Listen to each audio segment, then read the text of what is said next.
Let's talk a little bit about this thing you've been teaching me, which is oneness versus separateness. What does that mean? When we feel oneness, we feel a connection to others, a connection to ourselves, a connection to God, the creator of the universe, right? We're meant to be one with our creator. There's actually scripture that says that nothing could separate you from the love of God.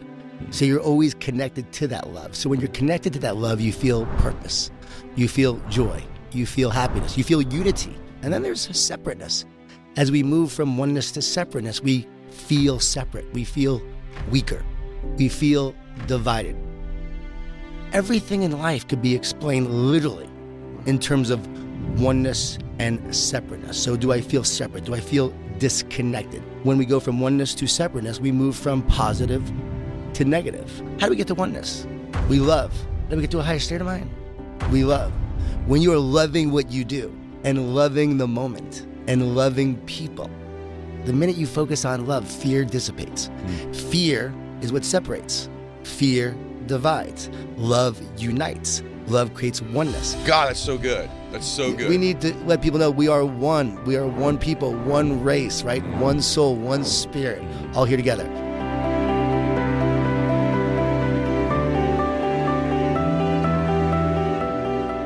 Welcome back to the show, everybody. So, I keep my personal circle really small.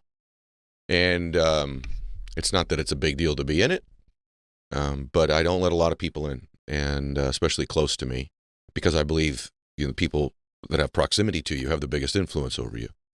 And my guest today is somebody that I'm honored has gotten very, very close to me the last few years. He's made a huge impact in my life.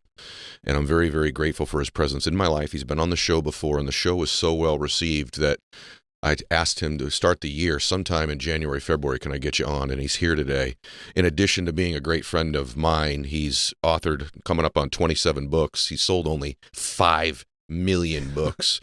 And he's one of the most prolific speakers in the world. And also, he's a counselor to some of the top leaders in the world in business and in sports, professional and college athletics. A lot of those leaders go to him for counsel, and I do oftentimes as well. So, John Gordon, welcome back to the show, brother. Ed Mylett, it's great to be with you. And I got to say that you've been a huge influence on my life. My friendship with you has been such a blessing. Thank you. Starting last year, we got to spend more time together. Yep.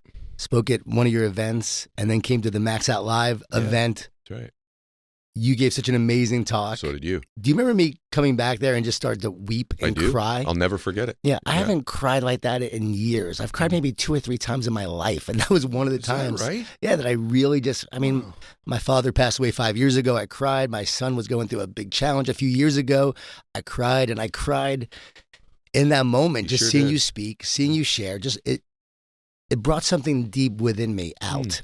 And my word that year was power. Like, it was about bringing more power to my life. And it was amazing because out of that vulnerability, out of that openness, came this incredible power that I didn't expect. Came out in the talk. Yeah. And then all year, it's been a year of power. And I really credit your influence on me. Oh, wow. Your relationship, your friendship, your guidance, seeing this incredible impact that you have has been just so inspiring. And then it's just been a big part of my life. So I love you, brother. I love you. When you asked me to be on the show, it was just a huge honor. And you're one of my top 3 people in this world. We always tease each other. You need to be on the inside. When I speak, he's like, you're one of the top speakers. I'm like, one of? What are you talking about? So what we do lately is we rank each other low on lists. So that's why I'm the top 3. And you've got to be easily top 41. Right? There's 41, 42. You're right there with me. I'll take that. Just kidding.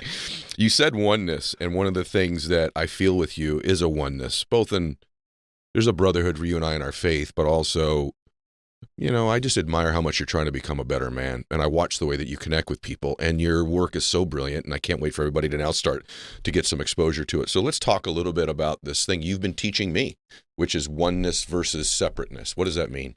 It all comes down to oneness and separateness. So when we feel oneness, we feel a connection to others, a connection to ourselves, a connection to God, the creator of the universe, right? We're meant to be one with our creator. There's actually scripture that says that nothing could separate you from the love of God. So you're always connected to that love. So when you're connected to that love, you feel purpose, you feel joy, you feel happiness, you feel unity, you feel strength. Think about a team that is a united team, one team. They are a powerful team. when you are connected to oneness and you experience that and feel that, you have power, you have strength. And then there's a separateness. As we move from oneness to separateness, we feel separate. We feel weaker. We feel divided. The word anxious literally means divided at its Greek root word. Think about that. So the more divided you feel, the more anxious you feel. So we move from oneness to separateness. And everything in life could be explained literally in terms of oneness and separateness. So do I feel separate? Do I feel disconnected? And when I am, we actually move from, when we go from oneness to separateness, we move from positive to negative. We move from living inside out to outside in when we're separate. When we're separate, we look outside.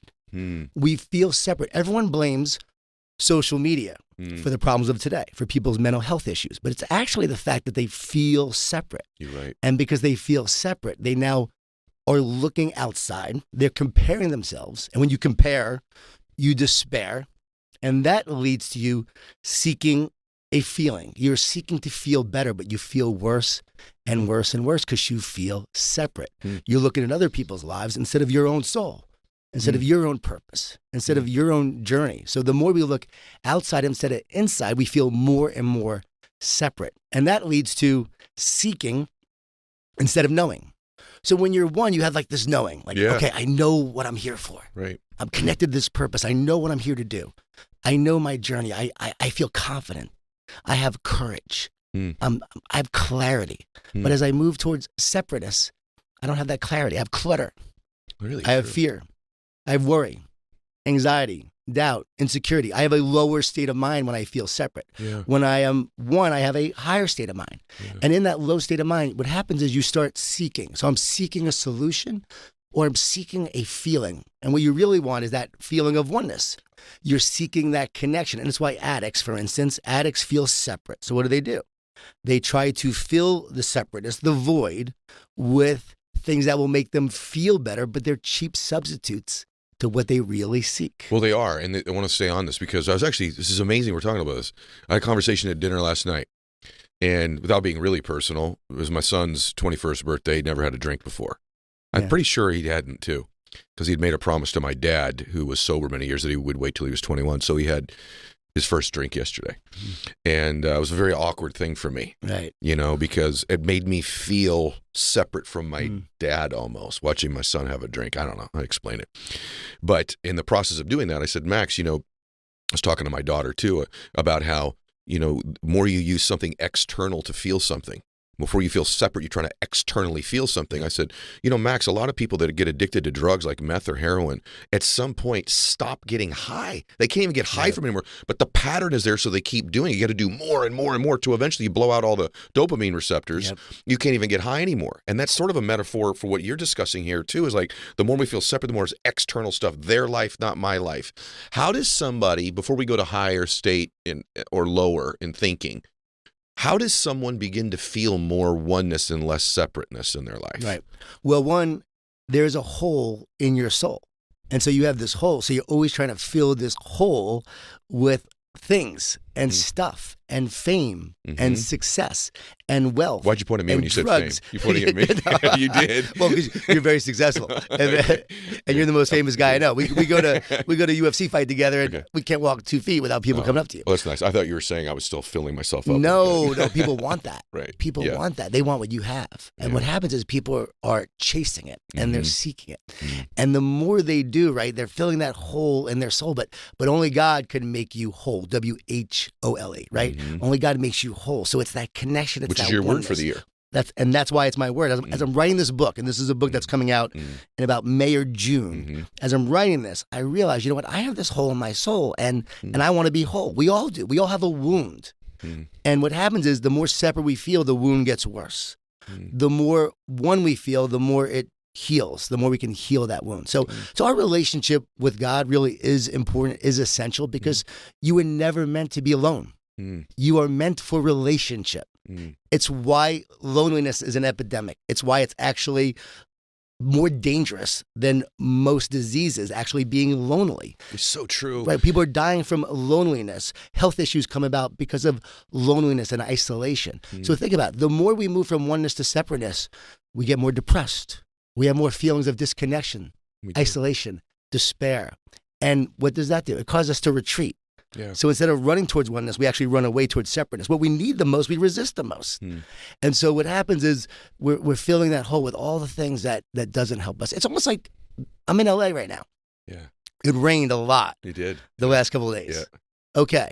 Well, I got a leak in my place.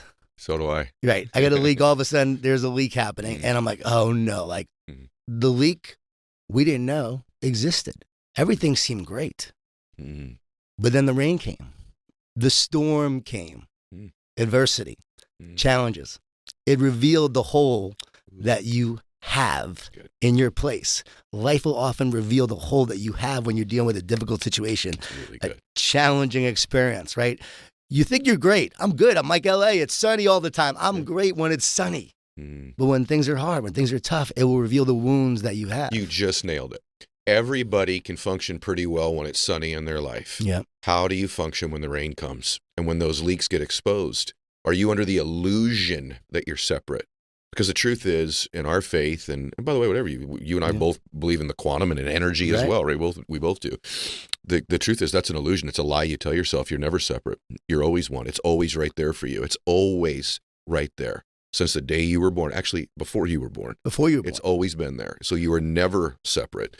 And I think people in business and life that are great are better at creating oneness with people. They create partnerships. They create relationships. They have an energy about them that says we are one. You know, I often, my son teases me, but I call a lot of my friends brother. And he's like, Dad, is everybody really a brother? And I'm like, yes, they actually all. We all have the same DNA running through us. Yeah. And I said, Max, it's also important that I remind myself that this person's my brother, and I remind them that they're my brother.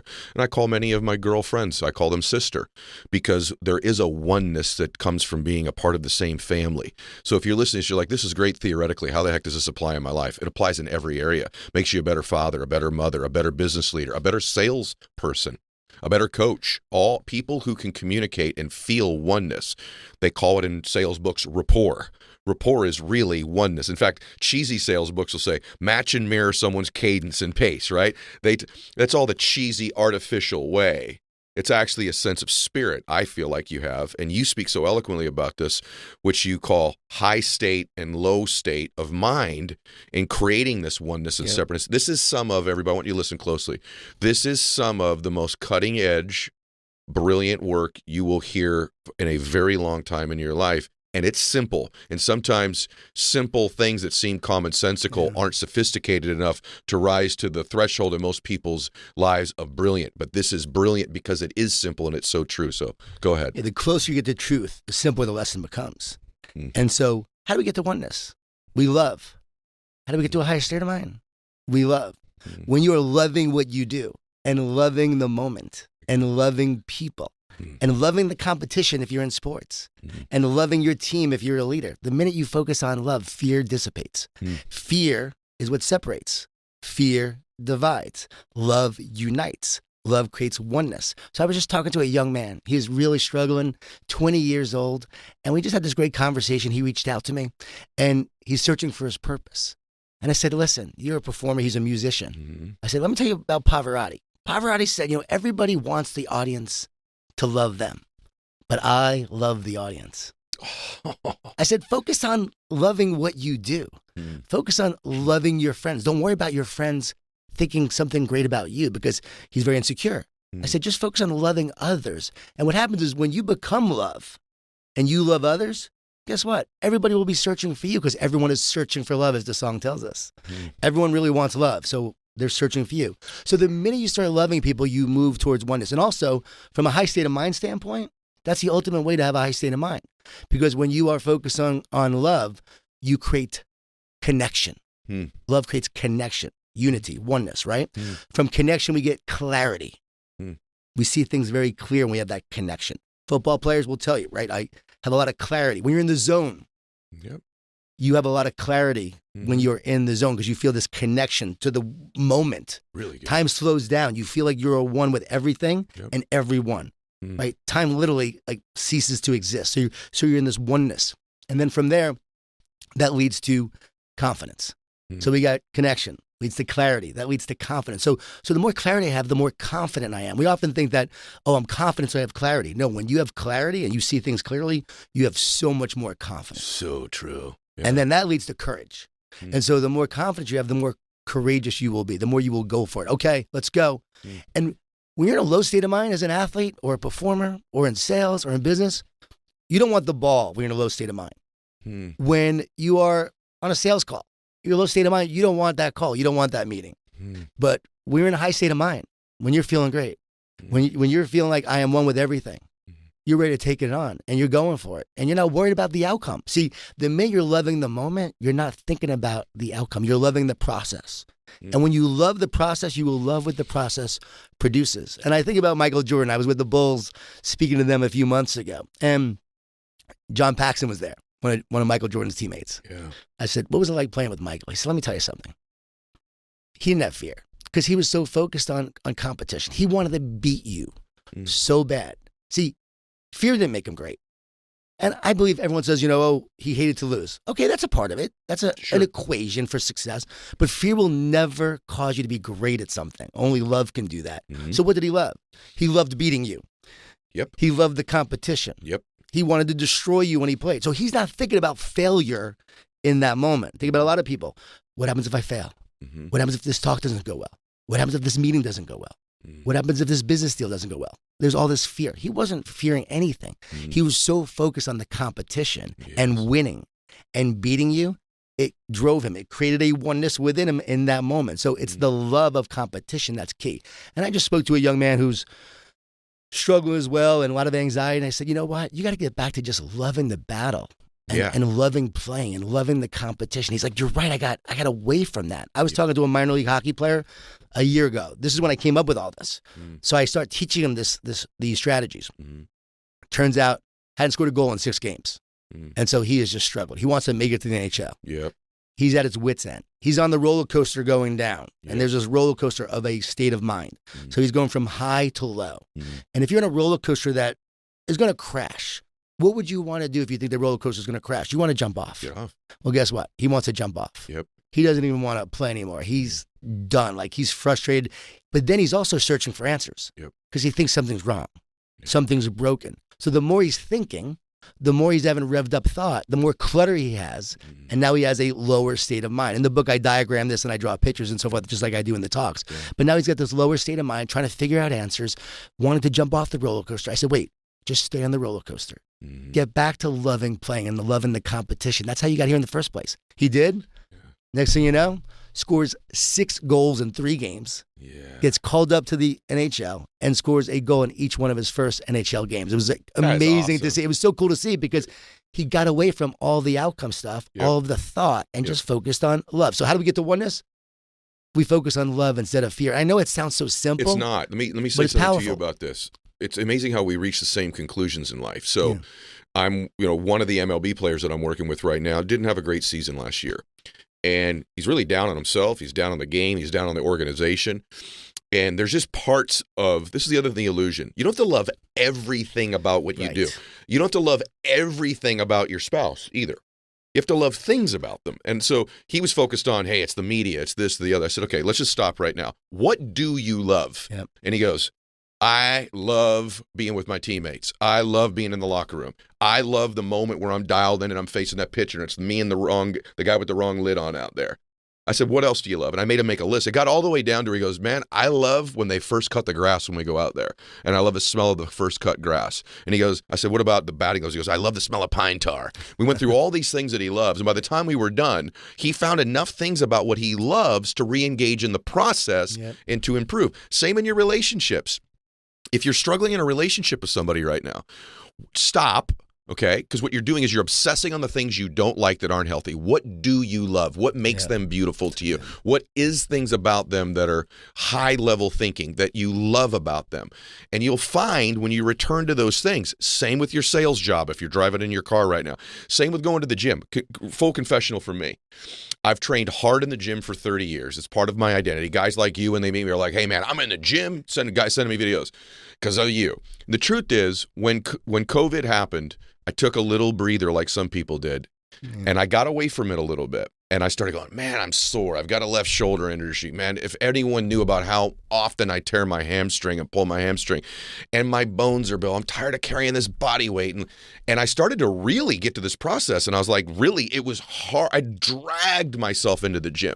Well, I don't have to drag myself into my relationship, drag myself into my marriage, drag myself into the gym. What do I love? I love sweating. I love training. I love how I feel when I'm finished working out, right? I love what it looks like after I'm done. I love feeling strong. I like when I put a suit on, it fits a certain. I don't like what it looks like when I don't. And so when you connect to the things you love again, this may be very important for so many of you, because the other part that you say that you work with a lot of great leaders. Yeah. Can I say who some of them are that are Sure. friends? Okay. So Sean McVay, we were just discussing Sean's a good friend of yours. Sean McVay's the head coach of the Rams. He just won a Super Bowl last year, right? Great friend of yours, right? The guy that you work with. Dabo Sweeney, who's become a friend of mine through you, who I think is one of the great leaders I've ever met in my life. Yeah. And when people ask me often, what do you think's made Dabo such a great leader? The first thing I think of is not his savvy, his unbelievable oratory skills, although they exist, right, or his strategy or his ability to recruit. It's how much he loves his players. Yep. It's the first thing I think of. When he introduces a player to you, each one of these is like his son. He loves them. Oh, yeah. So I'm curious, with these leaders you've worked with that are great leaders, or LaFleur from the Green Bay Packers, that's a friend of yours, what do they have in common as leaders that make them good leaders? Are they better at what you're describing of being in the higher state as opposed to the lower state? I do believe that. I believe they have more clarity. And also work with Kevin O'Connell with the Vikings, and Brian Dable shared this with him this summer. Doc Rivers shared it with him. I love sharing this teaching because guys like that get it, and they want to be better leaders. They want to grow. They want to be the best they can be for their team, and they will get that information from anyone. And when I'm open to sharing it, they're open to receiving it. So yes, they have a lot of love. They also have accountability, so they have a love where they're sharing that love with them, but they're also helping them be their best. And because they love their team and their team members know that they love them, they earn the right to challenge them and push them to be their best and push them to be great. So love is a huge part of the equation, but I'm convinced integrity. All right. Oneness and separateness. Integrity comes from the word integer, which means whole, complete. A leader with integrity is whole and complete. Let's compare that to a narcissist. A narcissistic leader is separate. They're so focused on themselves because they feel separate. They protect themselves and they're focused on themselves. They don't care about anyone else because they're so focused on them. Usually as a self-protective mechanism. Many of them have been wounded in the past. And actually, if you study narcissists, you study their brains, they actually are able to shut off different parts of their brains that disconnect it from the other parts of the brain. So at the neurological level, they're creating separation that we're talking about here. Yeah. Where a leader with integrity has wholeness and completeness. And so there's no gap in their character. There's no gap in who they are and what they say. Wow. But with the narcissistic leader or the leader with a big ego, for instance, there's a lot of gaps. There's a lot of character gaps. And so what they say and what they do are often different. So think about that. The rain comes, the storm comes, and that reveals the gaps within that leader. And then people say, can I trust you? I don't think I can. With the integrity-based leader, yeah, I can trust you. And so that's why trust and integrity build long-term success. Connected to oneness though, right, John? I mean, what you're saying, I'd never thought about it that way, but when you're one with your message, you practice what you preach, you become a great leader. When you say one thing and then don't do it and do another, there's a separateness that creates, and that builds the lack of trust. I've never thought about it that There's way a gap. Let's look at ego, for instance. People say ego is the enemy. Ego is not the enemy. Separation is the enemy. Because you feel separate, you feel powerless. So what happens? The ego arises to give you a sense of power. What does ego stand for? Edging God out, creating separation. So now you're operating out of this separate, limited power where you're trying to be powerful, but it's limited because it's not connected to something greater. You're edging God out, so it's not connected to oneness. It's connected to self.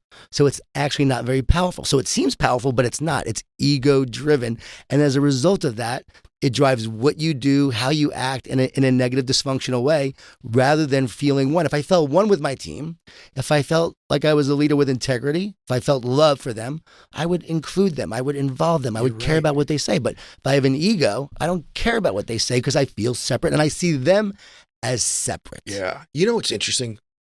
When you were talking, I was thinking about a word that used to be used a lot that's not, that I love in people. and the word's enthusiasm.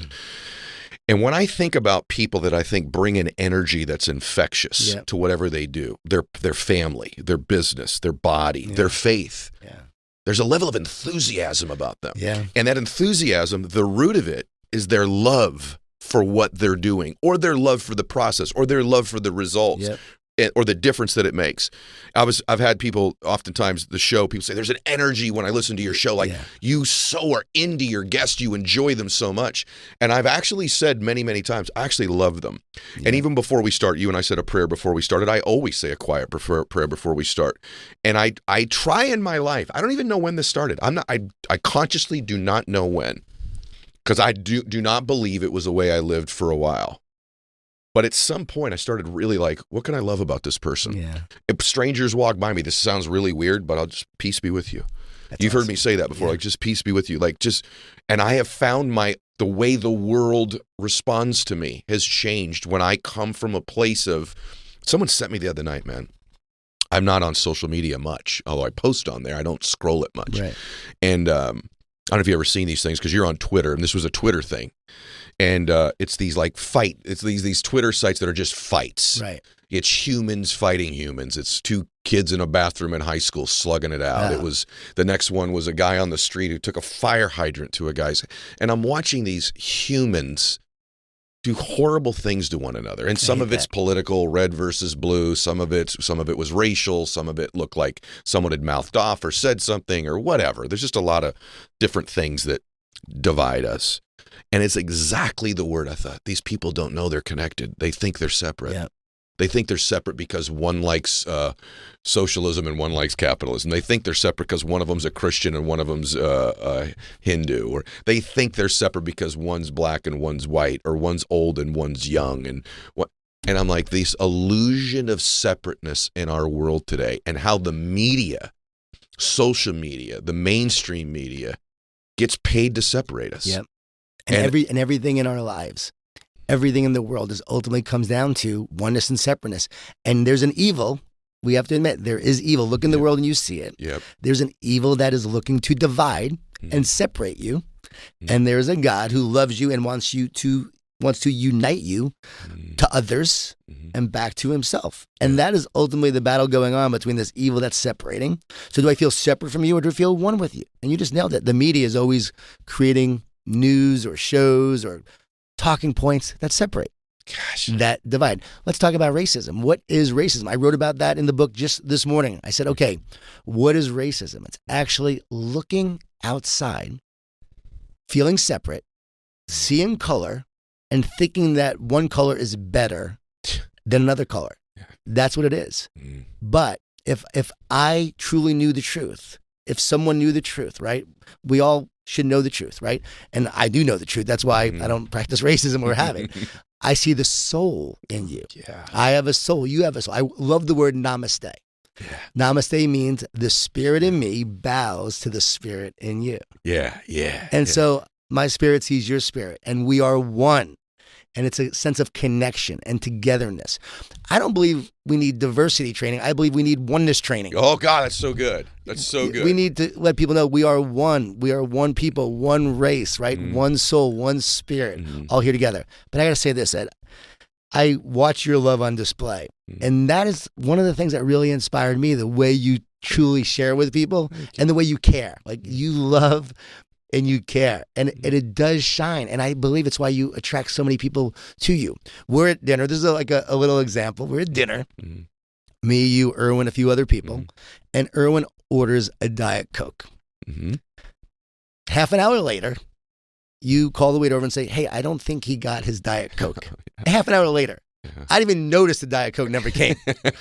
But you cared enough to know that he didn't get his Diet Coke. You cared about him. You actually called the waiter over and politely asked for it. And I was like, wow, like Ed cares so much. He noticed the little details. So love is not about this big thing. I'm just going to love people. It's about what am I doing to love people? How am I showing that I care? And you just gave such a great thank you. example Love is a noun and a verb, right? I guess it's an adjective too, to some extent. It's descriptive, but you can act in love for people too. I appreciate you saying that. It was powerful. Now I'm going to go deep with you. Now we're going to the deep. So you get to hear what he and I and friends of mine talk about sometimes. So I was talking, you didn't know I was going to ask you this. No. So I told him before, I'm not telling you what I'm going to ask you. So you and I were talking. I asked Deepak Chopra on your behalf about this too. Okay. I interviewed him yesterday. But I had said something to you about the subconscious mind. I used the term unconscious and subconscious mind. And you said to me, do you know where that's located? And I gave you my answer. I said, well, I think it's in the prefrontal cortex, and the basal ganglia, and here's how it works. And you said, well, what if that's the Holy Spirit, which is sort of connected to our souls? And I repeated that to a friend of mine who is an atheist the other day. Okay. So I thought this was a powerful thing, my friend John said. And he goes, well, then where's the soul located? So I look at your face change. So I'm curious as to your thoughts as to we have a brain, we know that. They've never been able to locate the mind specifically.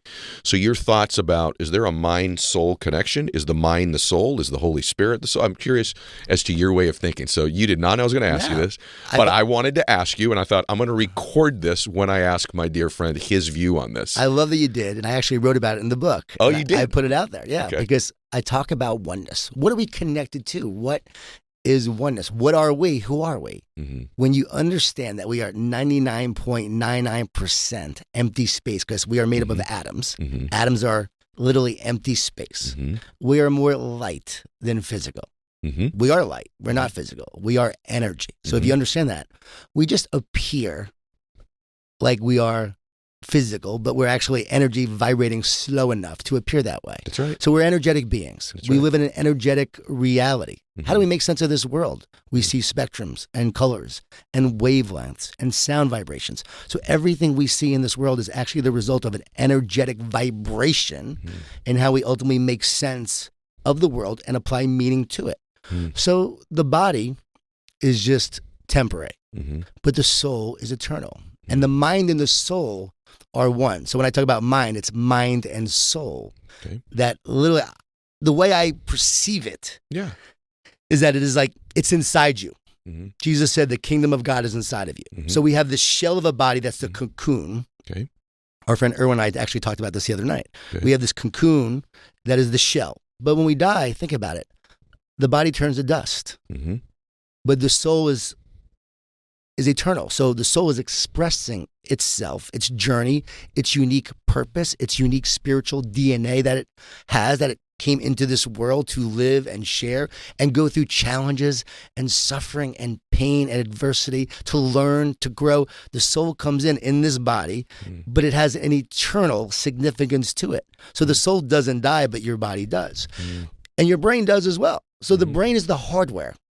It's where activation happens. I've talked to neuroscientists. I've said, hey, have you ever found a thought inside of a brain? No, we haven't. No one has ever found a thought inside of a brain. They don't exist in the brain. It's where the activation happens. Zzz, zzz, zzz, zzz, zzz. Yep. Right now, we're making sense of this conversation. People are listening to this conversation. They might be watching it. They're making sense by their brain firing, right? And neurosynaptic connections are happening. Yep. And think about neurons. What are neurons? Little transmitters and receivers inside of your brain. You have hundreds of billions of them. Billions, Yep. making sense of everything. We're energetic beings making sense of this reality that we're experiencing. Yes. But this soul, right? This soul is expressing itself. So it's not happening necessarily in the brain. The brain is the activation. Okay. And it's how we perceive things and see things. So the soul of the thought activates the brain to be able to have the thought become realized. And when that happens all the time, like we are wearing apparel that are words with, on apparel. So it starts as an idea, as a thought, then you wear apparel. Starts as a thought in your head, but then it becomes a reality. You manifest it in your life. You start to see it. You start to experience it. So everything begins, this is real deep, begins with a thought though. And so once you understand that it's the soul, right, that is basically using the brain to activate, to experience, then you understand that thoughts exist in consciousness. It's like the internet cloud of consciousness.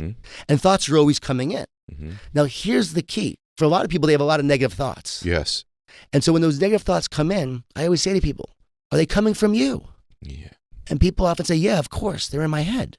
But if they're coming from you, who would ever choose to have a negative thought? Would you ever choose a negative thought? This blows people's mind. I love this. This is so good. No, you would never choose a negative thought. So thoughts are coming in from consciousness. Thoughts come in from, there's an evil force that is always trying to divide you and separate you. What is Black Panther about? Good versus? Bad. Evil. Harry Potter, good versus? Evil. Superman? Same. Good versus evil. Wonder Woman? Good versus evil. Every epic movie is about good versus evil because that's the narrative of the universe. That is the battle that's going on. And our mind is the battlefield. And so the soul is basically living this journey to take on evil with good, to either be separate or to experience oneness. Yeah. And it's basically happening in our lives, in our reality that we're experiencing. Our brains are processing. Consciousness actually comes through the heart first. So the heart is actually connected to consciousness. You actually experience, and heart math research shows this, you will experience consciousness through the heart 3 to 5 seconds before the brain even realizes what's going on. That means we live in a projected reality, which would make sense. An energetic universe, a projected reality, which is what Bohm says, right? A projected reality. So we're projecting this reality that we're experiencing, but the soul is experiencing it beforehand. I believe baseball batters who have intuition of what the pitch is going to be, their heart, and they're tuned into the oneness in the moment, in the zone, are able to actually know what pitch is coming beforehand. Bro, you're incredible. So first off, everybody, you're welcome. Just so you know, like I'm sitting here listening to you going, a couple things. I just got to jump in. A couple of things about what you just said about the baseball thing. Hopefully it makes sense. It totally makes sense. And by the way, if it doesn't, rewind and listen again, right? Like first off, this is why this is the greatest show in the world, because we go to these places that no one else ever goes on shows. This could be fitness. It just works. We go really deep on this show. And Deepak Chopra. Here's what's interesting. You're a Christian. I don't think Deepak is. I think I don't know what his particular chosen faith is, or that he doesn't have one. It is sort of remarkable, though, to hear what you just described and to hear what he described when I asked the same question, and how almost literally identical the description is, except you've reached a conclusion that there's a savior, and he has not reached that conclusion. But the concept of the energy, the heart, the thinking, and actually he uses a term, first he says all thoughts are magical lies. Okay. And I've said many times, as you've heard me say, you don't have to believe everything you think. Right.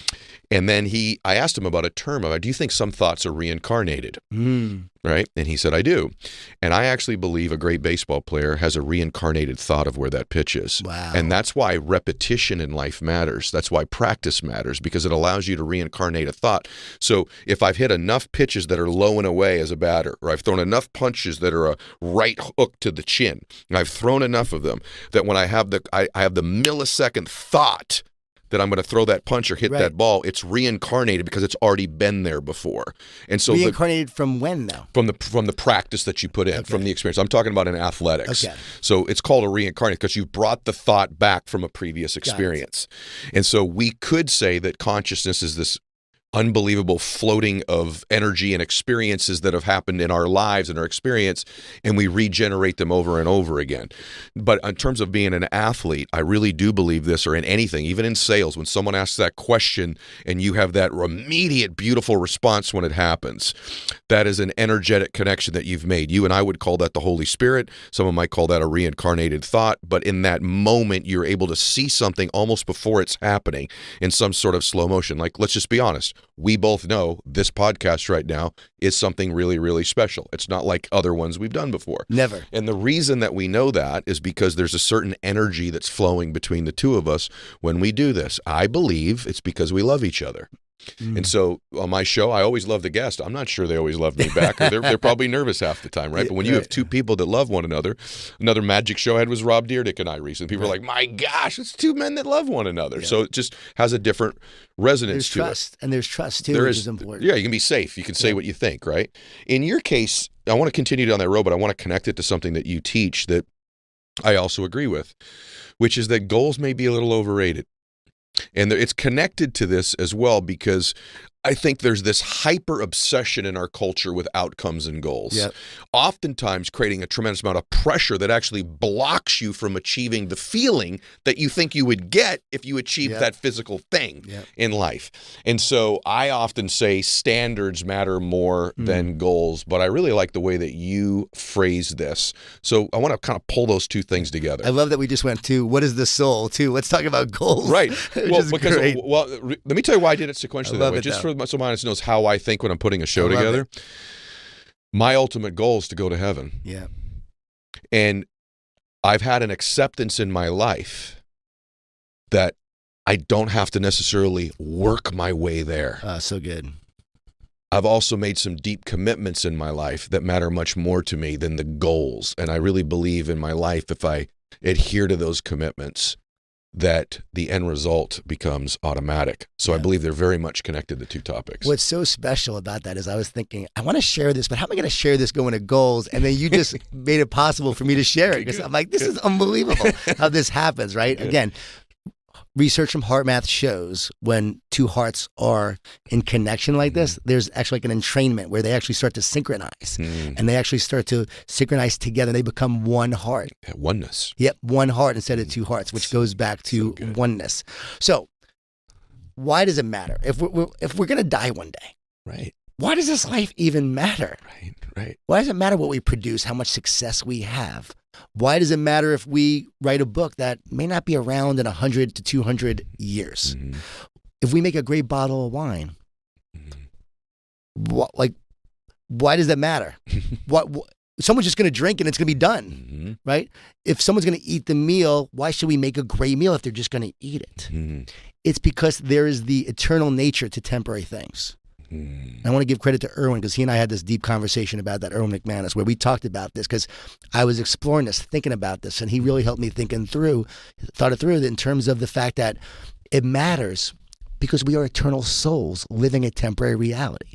So even though we're in this moment right now, the eternal soul is operating and living from an eternal reality right now. So everything we do is actually eternal. The love we give to our kids is eternal. The commitments we make every day, that's eternal. Very good. When we show up and we produce great work, that's eternal. So the love and the care that you put into your life, into your work, into your family, that's what lasts. Nothing else does. I'm so excited. Like I'm thinking so fast ahead, but appearance is temporary. Appearance is temporary, but essence is eternal. So it's the essence you put into it. So goals are often appearance-based. Like, what's my goal? What do I want to achieve?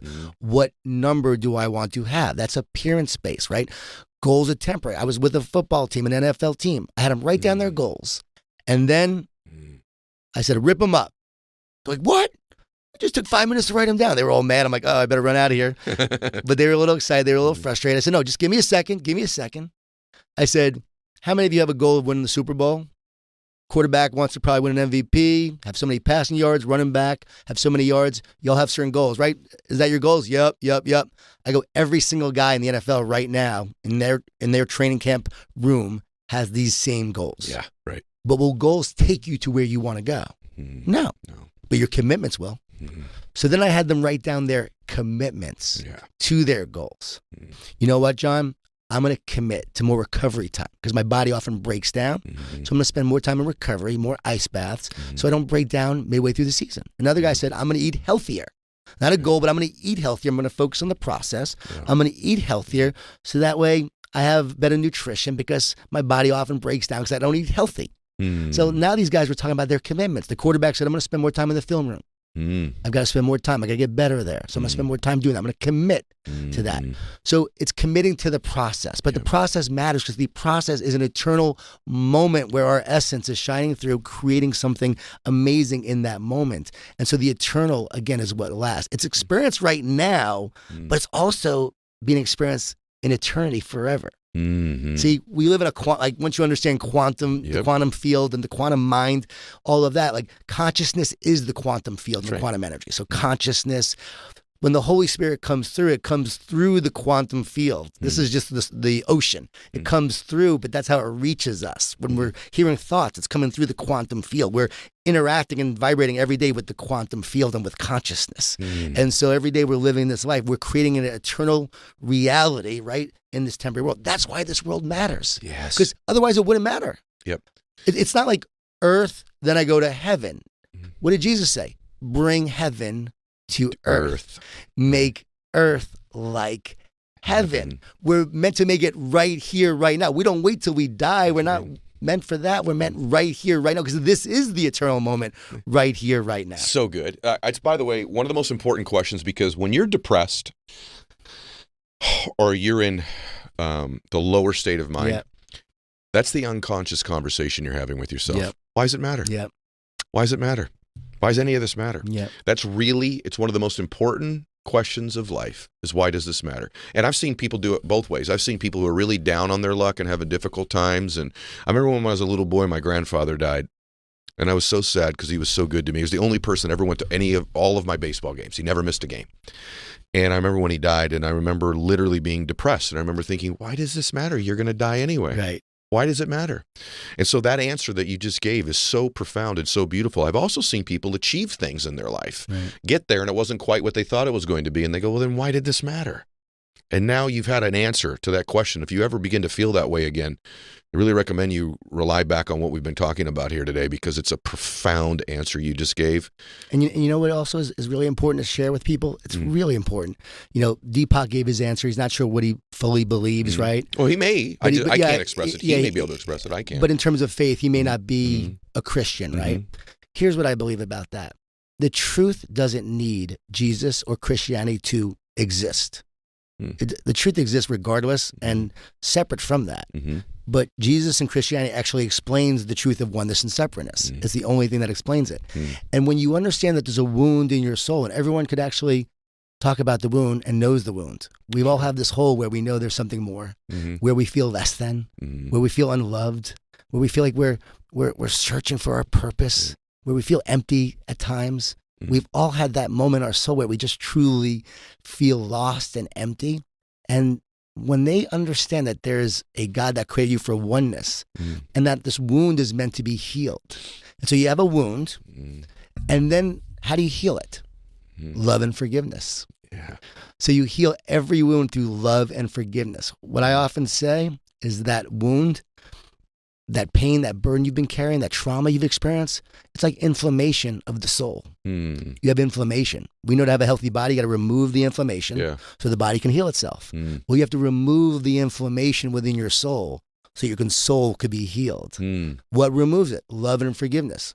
And that's when I became a believer in Jesus, because I realized he's the only one that actually came to heal our soul and to take the burden, take the pain, take the inflammation through love, through forgiveness, and his whole purpose is to create oneness with God to make us whole, W-H-O-L-E. So he takes the hole in your soul, H-O-L-E, and he makes us whole by taking our pain and our burden through love and forgiveness. It makes so much sense. How many books had you written before you were a Christian?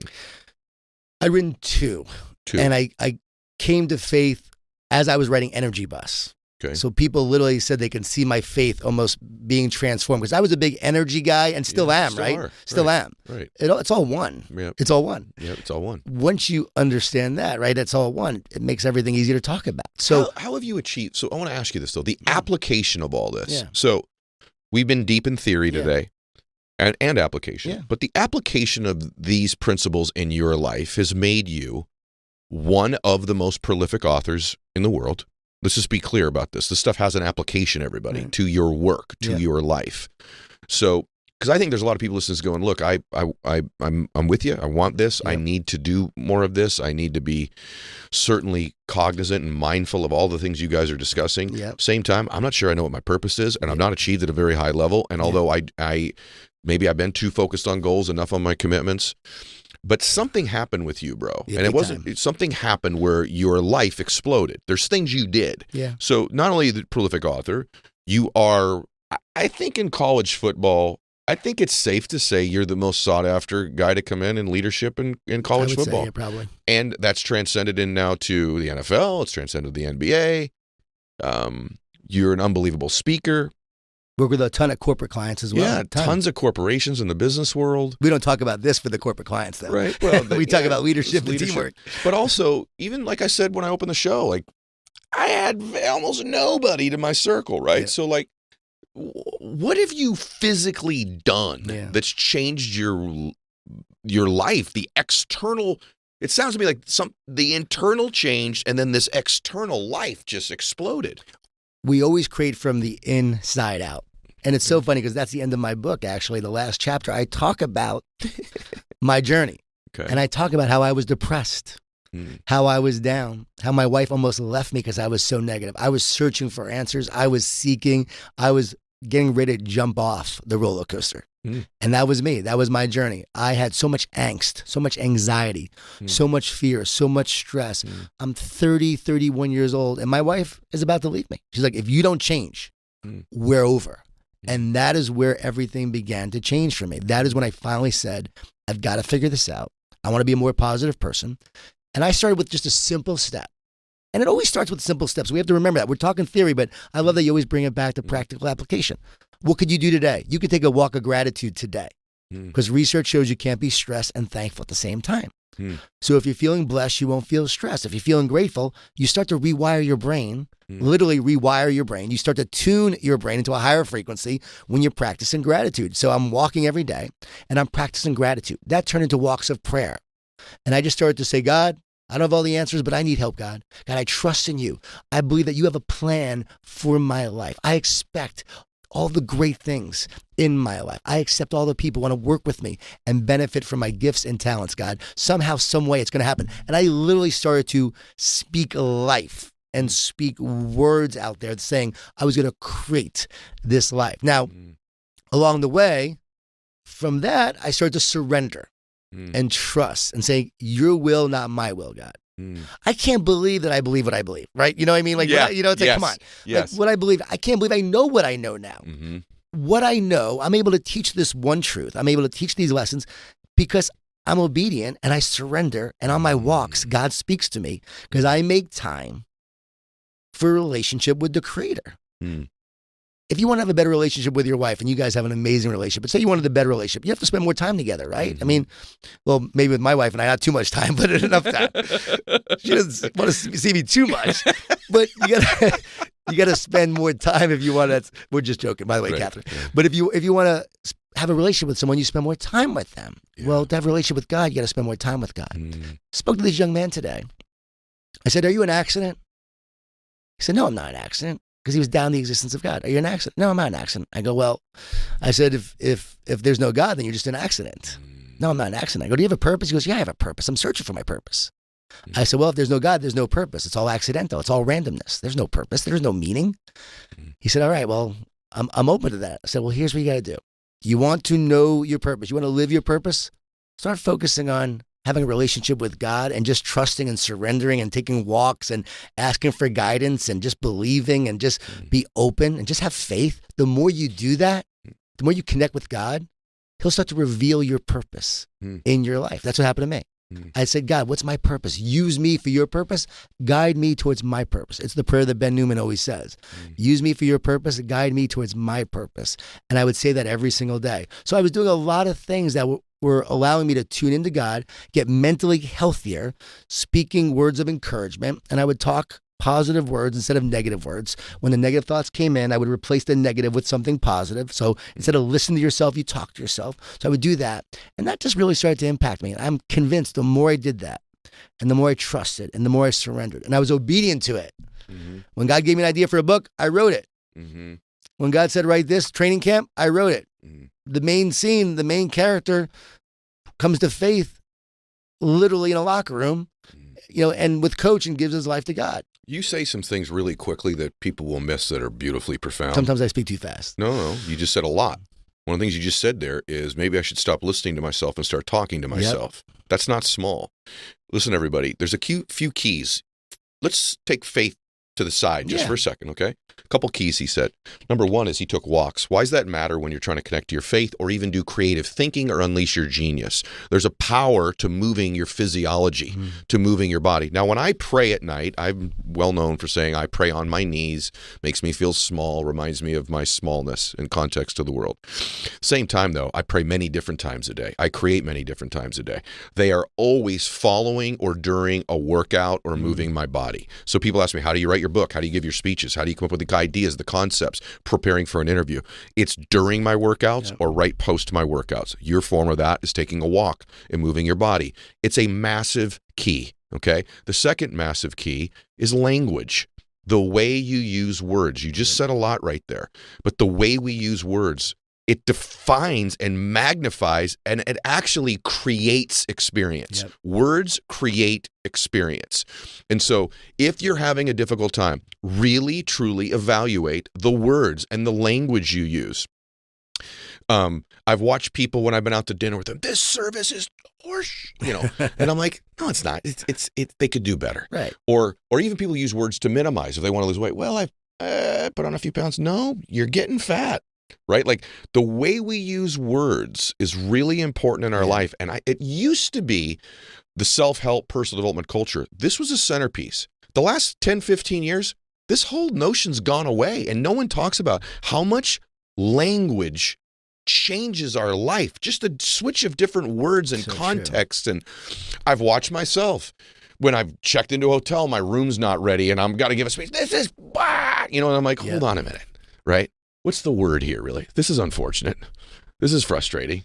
This is disappointing. There's a different tone into your language. So just speak to that for a second, how important language is in someone's life. I think people think that it's corny these days in doing that, and that's why it's sort of taking a back seat. Yeah. They made fun of on Saturday Night Live, right? Like, you're smart enough, you're good enough, and gosh darn it. Yeah. People like me. Right.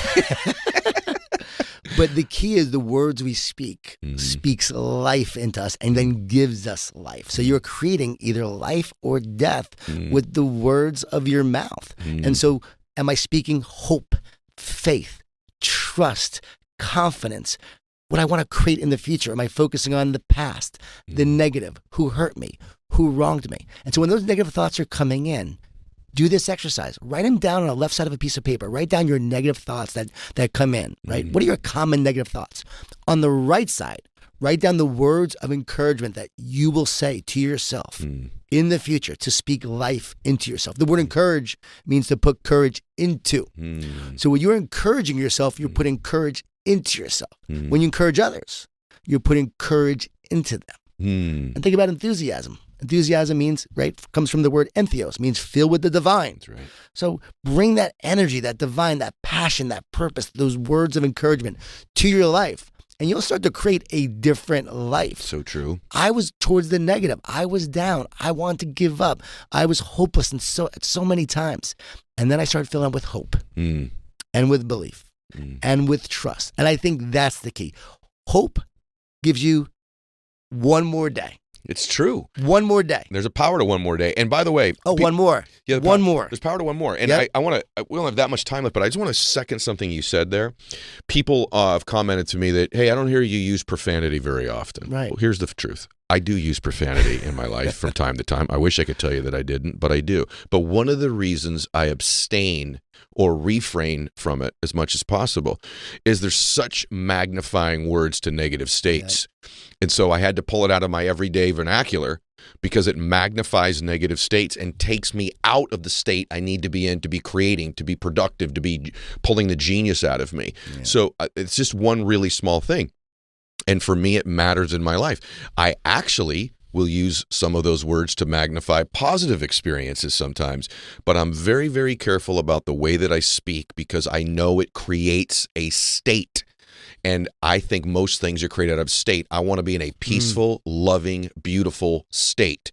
And that is comprised of my faith, the way I move my body, what I focus on, and my language. And those things combined create a state, and that state is what you're going to create your life out of to end up in the ultimate state. When you talk about state, I got to just talk about frequency for a second. Please. Because our brain is an antenna. So you are tuning into a high frequency or a low frequency. So imagine these negative thoughts are coming in. You start to tune into them. You start speaking those words into existence. You speak them out loud. You start to tune into it even more. So now you have a lower frequency. Your brain is literally now tuning into the lower frequency more often. The more that happens, I'm convinced, we actually get a lower and lower frequency within our brain. Wow. And then from there, we go down the downward spiral. That's why the more negative thoughts we have, the more we actually have and get. Gosh, so good. So we go down the downward spiral. Think about the brain. It's an antenna. So what should you do?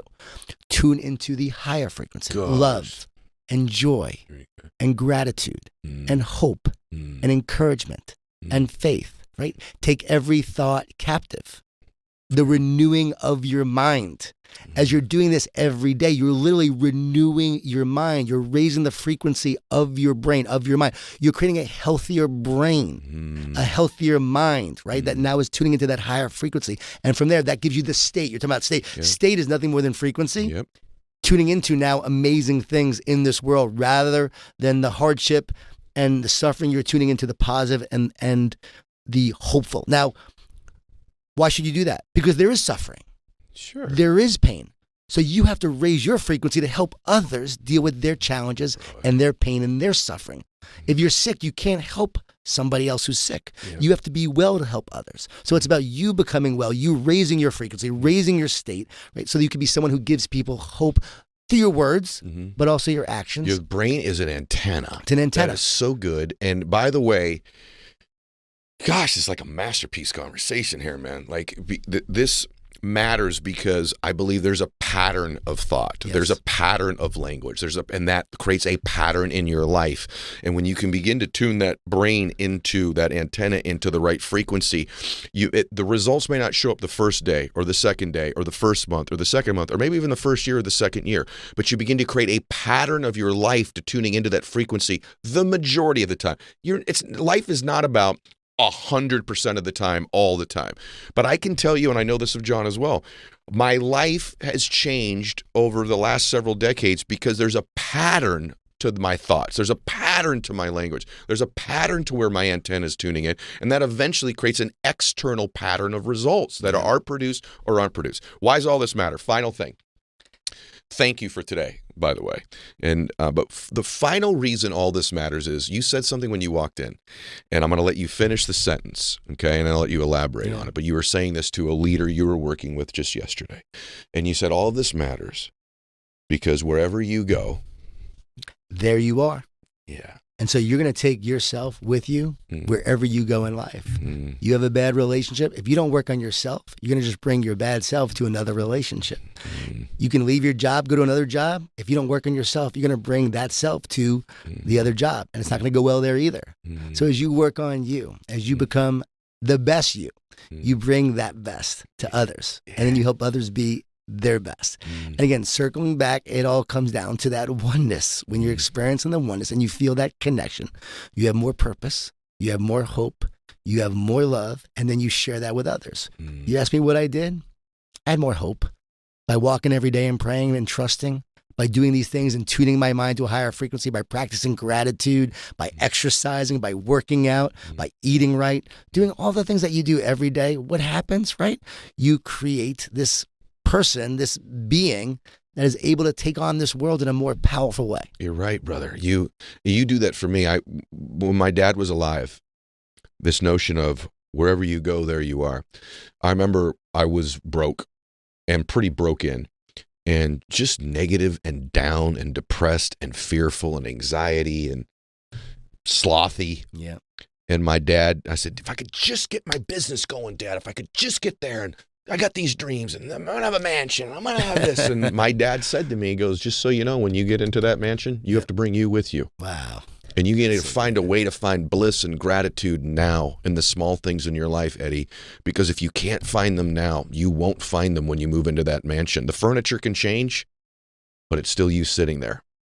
And I just think what today hopefully did for so many of you is it gives you some insights, some thoughts, some strategies as you go in your life to bring a better you with you when you get there and where you are right now. Where do they find you? Because I know my audience knows you pretty well, but after today, there's several million more people that go, okay, this Gordon guy is pretty damn good. How do I go get more from him? Hey, johngordon.com, johngordon.com, and also Twitter, Instagram at JONGordon11. Love connecting with people, and just if anyone wants to reach out after listening here, I'd love to hear from them, and just check out The One Truth when it comes out in a few months. I think it's going to rock people and blow a lot of people away. We'll certainly check out the book when it comes out. And then everybody, John's just a giver. So you're part of a really important man's life. He's making a big difference in the world, and he's made a difference in my life, as I've told you all. By the way, everybody, I have one ask from you, which is to share the show.